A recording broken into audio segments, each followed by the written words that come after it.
For 35 years, Munchkin's baby and toddler products have been making their way into millions of American homes. We've been making 1 million of these a year for the last 20 years. Munchkin founder and CEO Stephen Dunn says making their popular Soft Bite baby spoon will cost 80% more because of President Trump's new steel and aluminum tariffs. And some of their products will be discontinued altogether.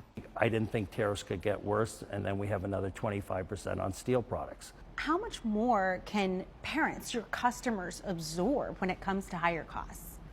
Well, they won't absorb them. They'll buy less products. He says Munchkin has been forced to lay off workers for the first time in its 35-year history. And Trump's steel tariffs, the highest since the 1930s, mean big sellers like these steel sippy cups and snack cups are being discontinued. I don't think a lot of people think steel tariffs, sippy cups. It's sippy cups, it's steel safety gates, it's soft bite spoons. We were working in development on a really nice, beautiful new metal diaper pail. We stopped development efforts on it. Because of tariffs? Tariffs. Can't afford to bring a steel diaper pail in from outside the country. Dunn has written to President Trump asking for a change in policy.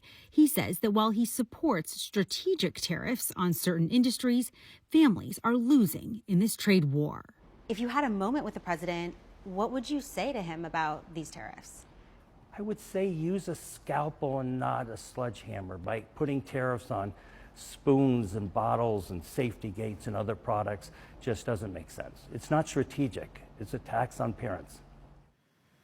Now, you might be wondering, what is a company like Munchkin going to do next? And they've said they're going to move their supply chain around, but that's actually harder and more expensive than it seems. One diaper pail, for example, that has more than a dozen different components, and that means a dozen different machines to make each of those things. And those machines, for example, they can't be moved out of China. So if, say they go to Vietnam, for example, the Munchkin CEO says they have to rebuild the same tools to make the same diaper pail, which Munchkin said will cost the company about $250,000.